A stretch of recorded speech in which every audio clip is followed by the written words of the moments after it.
अस्सलाम वालेकुम। इस वीडियो में बात करेंगे स्ट्रेप्टोकोकस निमोनिया की। जो स्ट्रेप्टोकोकस निमोनिया है, इसका name suggest most importantly pneumonia cause कराता है। निमोनिया के अलावा ये बैक्टीरिया कॉज करा सकता है, मेनिंजाइटिस कॉज कराता है, और जो अपर रेस्पिरेटरी ट्रैक्ट इन्फेक्शन होते हैं like otitis media, mastoiditis, sinusitis, वो कॉज कराता है। It is also most common cause of community acquired pneumonia, meningitis and sepsis in splenectomized individuals. हम ये देखेंगे कि जो पेशेंट्स में स्प्लीनेक्टमी हुई हुई हो या जो क्या कहते हैं बेसिकली जिन पेशेंट में स्प्लीनेक्टमी हुई हुई वो ज़्यादातर they are more predisposed on having क्या कहते हैं इन्फेक्शंस बाय स्ट्रेप्टोकोकस निमोनिया। और क्या कहते हैं चिल्ड्रन में भी ये कंजंक्टिवाइटिस कॉज करा सकता है। इंपॉर्टेंट प्रॉपर्टीज़ क्या हैं? They are gram positive, lancet shaped होते हैं, lancet shaped cocci which are arranged in pairs. Diplococci होते हैं या शॉर्ट चेन्स होते हैं, लेकिन मोस्ट इंपॉर्टेंटली डिप्लोकोकाई में होते हैं लैंसेट शेप्ड होते हैं, ग्राम पॉजिटिव कोकाई। और ब्लड एगार पे अल्फा हेमोलिसिस प्रोड्यूस करते हैं। उसके अलावा ये बाइल से ईजिली लाइज जाते हैं, बाइल सॉल्यूबल होते हैं, और जो इनकी ग्रोथ है it could be inhibited by optochin, optochin sensitive होते हैं। मोस्ट इंपॉर्टेंट जो चीज़ है, इनके पास पॉलीसैकेराइड कैप्सूल होता है। पॉलीसैकेराइड कैप्सूल इसलिए इंपॉर्टेंट है क्योंकि उसके खिलाफ काफ़ी डिफरेंट एंटीजेनिक टाइप्स देखी गई हैं, और ये देखा गया कि हम जो टाइप स्पेसिफिक एंटी सीरम होगा, जो जो भी डिफरेंट एंटीजेनिक टाइप है उसके खिलाफ जो भी टाइप स्पेसिफिक एंटी सीरम होगा, तो जो उनका कैप्सूल जो होगा वो स्वेल कर जाएगा। और इस तरह के रिएक्शन को हम कहते हैं क्वेलिंग रिएक्शन, जो कि मोस्ट इंपॉर्टेंट का डायग्नोस्टिक फीचर है, जिसके थ्रू हम बेसिकली आइडेंटिफाई कर लेते हैं कौन सी टाइप है स्ट्रेप्टोकोकस निमोनिया की।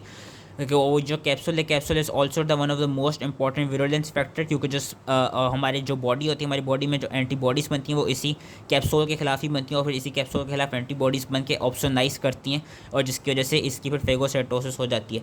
जो कैप्सूलर पॉलीसैकेराइड होता है it usually elicits primarily a B cell response.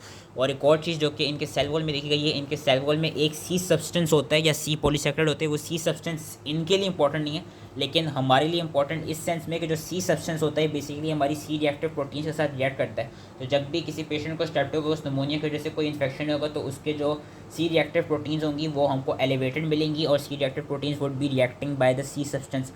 ये चीज़ याद रखनी है कि जो सी रिएक्टिव प्रोटीन है it is a non specific indicator of inflammation, क्योंकि काफ़ी सारे इन्फ्लेमेटरी कंडीशन में हमें सी रिएक्टिव प्रोटीन एलिवेटेड मिलती है। ट्रांसमिशन कैसे होती है? ह्यूमन से इसके नेचुरल होस्ट ने ह्यूमन से ट्रांसमिशन होते हैं। हमने न्यूमोकोकाई का भी पढ़ा था कि जो स्ट्रेप्टोकोकस निमोनिया है ये हमारा ओरोफेरिंग्स में to some extent normal flora का पार्ट होता है। पैथोजेनेसिस की इंपॉर्टेंट है। एक तो जो कैप्सूलर पॉलीसैकेराइड है वो इसका मोस्ट इंपॉर्टेंट विरुलेंस फैक्टर है। उसके अलावा इसके पास ये कहते हैं जो इसकी सेल वॉल है, इसकी सेल वॉल पे लाइपोटिकोइक एसिड भी होते हैं। जो लाइपोटिकोइक एसिड है वो एक तरफ से ये कहते हैं इन्फ्लेमेटरी जो भी कंडीशंस होती हैं, जो जिस तरह के कहते हैं कॉम्प्लीमेंट को एक्टिवेट कर देता है, इन्फ्लेमेटरी साइटोकाइन प्रोडक्शन कॉज कराता है, इन्फ्लेमेटरी रिस्पॉन्स प्रोड्यूस करता है, सेप्टिक शॉक सिंड्रोम प्रोड्यूस करता है ये कहते हैं इम्यूनो कॉम्प्रोमाइज पेशेंट्स में। तो ये लाइपोटिकोइक एसिड की वजह से होता है। तो एक तो जो इसकी विरुलेंस फैक्टर्स थे वो था कैप्सूलर पॉलीसैकेराइड याद रखना है। दूसरा जो इसका मोस्ट इंपॉर्टेंट विरुलेंस फैक्टर है या जो पैथोजेनेसिस में इसकी हेल्प कर रही है वो है आईजीए प्रोटीएस। ये आईजीए प्रोटीएस को रिलीज़ करता है, जिसकी वजह से होता क्या है कि जो हमारी रेस्पिरेटरी ट्रैक्ट में जो आईजीए होती है वो ब्रेक डाउन कर जाती है, जिसकी वजह से इसके खिलाफ फिर हमको ईजिली हमको या नॉर्मली इम्यूनिटी सही से नहीं मिल पाती। और जो न्यूमोकोकाई होते हैं they multiply in tissues, they cause inflammation. Alveoli में देखा गया कि when they reach alveoli there is outpouring of fluid and red and white blood cells which results in consolidation of the lung. कौन कौन से factors predispose करते हैं हमें to infection with pneumococci? Most important splenectomy, उसके अलावा sickle cell anaemia and nephrosis. And उसके अलावा ये देखा गया है कि क्या कहते हैं अगर कोई पेशेंट क्रॉनिक एल्कोहल का ये कहते हैं वो हो टेकर हो, या उसको क्या कहते हैं कोई ऐसी ड्रग इंटॉक्सिकेशन हो जिसकी वजह से सेरिब्रल इम्पेयरमेंट हो गई हो which decrease the cough reflex and increases the aspiration of secretions. तो ये फैक्टर्स भी प्रीडिस्पोज करती हैं पेशेंट को ऑन क्या कहते हैं getting infected by pneumococci.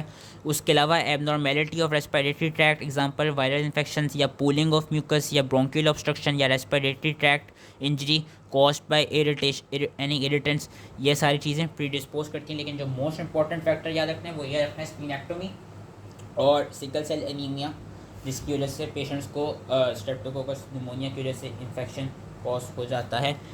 Clinical findings इसकी कोई इतनी खास नहीं। क्लिनिकल फाइंडिंग्स हुई कि निमोनिया स्टेट में मिलेंगी, निमोनिया शुरू होगा जिसमें सडन चिल होंगे, फीवर, कफ, प्लेरिटिक पेन मिलेगा। जो स्प्यूटम इसका याद रख लेना, स्प्यूटम विल बी रेड और brown rusty in colour.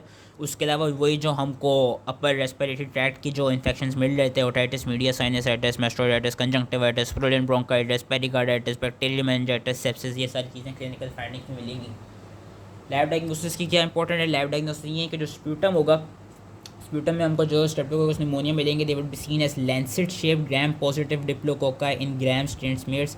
क्वेलिंग reaction के थ्रू हम उनकी जो टाइप स्पेसिफिक जो भी निमोनिया होगा वो हम डायग्नोस कर लेंगे। ब्लड एगार पे अल्फा हिमोलिसिस मिलेगा, बाइल सॉल्युबल होते हैं, ऑप्टोजिन के खिलाफ सेंसिटिव होते हैं, इनहिबिट हो जाते हैं ऑप्टोजिन से। उसके अलावा हम CSF में भी अगर कोई ऐसा मेनिंजाइटिस का केस आए तो मेनिंजाइटिस के केस में हम जब CSF को कल्चर करेंगे उसमें हमको वो इनकी वो स्ट्रेप्टोकोकस निमोनिया पॉजिटिव मिलेगा। उसके अलावा हम स्पाइनल फ्लूइड में जो कैप्सुलर पॉलीसैकेराइड है उसको भी डिटेक्ट कर सकते हैं by using the latex agglutination test when there is क्या कहते हैं चांस ऑफ मेनिंजाइटिस। और हम यूरिन में भी जो C पॉलीसैकेराइड एंटीजन है उसको डिटेक्ट कर सकते हैं। ट्रीटमेंट इसकी क्या, ट्रीटमेंट इसकी बहुत ईजी है। ट्रीटमेंट के लिए हम पेनिसिलिन G या पेनिसिलिन V जो V है वो देते हैं। उसके अलावा हम लीवोफ्लॉक्सासिन भी दे सकते हैं, और जिन पेशेंट्स को पेनिसिलिन एलर्जी हो उनमें हम एरिथ्रोमाइसिन देते हैं। कुछ स्ट्रेन्स ऐसे आए हैं जो कि पेनिसिलिन के खिलाफ रेजिस्टेंट है तो उनको हम वैनकोमाइसिन दे देते हैं, और फिर वैनकोमाइसिन से ईजिली इनका जो वो होता है जो निमोनिया कॉज हो रहा होता है बेसिकली ख़त्म हो जाता है। प्रिवेंशन इसकी इंपॉर्टेंट है। प्रिवेंशन इन सेंस इंपॉर्टेंट ये है कि इसके खिलाफ 2 न्यूमोकोकल वैक्सीन हैं। एक है 13 वैलेंट कॉन्जुगेट वैक्सीन जिसको प्रेवनार 13 नाम है, और दूसरी है 23 वैलेंट पॉलीसैकेराइड वैक्सीन जिसका नाम है न्यूमोवैक्स 23। ये याद रखना है जो 13 वैलेंट कॉन्जुगेट वैक्सीन है जो कि मोस्ट इंपॉर्टेंट है चिल्ड्रन के लिए। चिल्ड्रन को या जो पेशेंट जो कि स्प्लीनेक्टोमाइज्ड हों उनको हमने 13 वैलेंट न्यूमोकोकल कॉन्जुगेट वैक्सीन देनी होगी। इस वैक्सीन में बेसिकली क्या है, इस वैक्सीन में बेसिकली हमारे पास न्यूमोकोकल पॉलीसैकेराइड है of the 13 most prevalent serotypes which is conjugated with diphtheria toxoid.